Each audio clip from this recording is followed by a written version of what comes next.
Nekoč je Jezus na nekem kraju molil.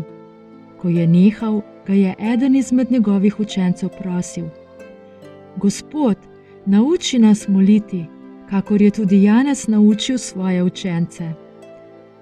Dejal jim je: kadar molite, recite: Oče naš, ki si v nebesih, posvečeno bodi tvoje ime, pridi k nam tvoje kraljestvo, zgodi se tvoja volja, kakor v nebesih, tako na zemlji.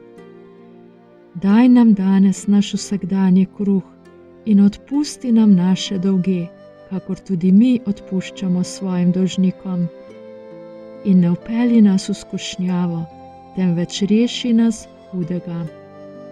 Nato jim je rekel: Kdo izmed vas, ki ima prijatelja in bo prišel o polnoči k njemu ter ga prosil: Prijatelj, posodi mi 3 hlebe kruha, kajti k meni je prišel prijatelj s potovanja in nimam s čim postreči.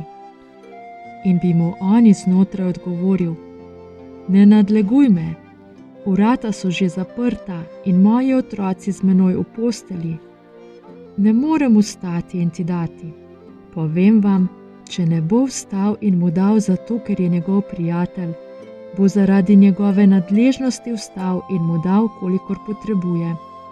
Tudi jaz vam pravim, prosite in boste dobili, iščite in boste našli, trkajte in se vam bo odprlo. Kajti vsak, kdor prosi, prejme, in kdor išče, najde, in kdor trka, se mu odpre. Ali je med vami oče, ki bi dal svojemu sinu kačo, če ga je prosil za ribo? Ali bi mu dal škorpijona, če ga prosi za jajce?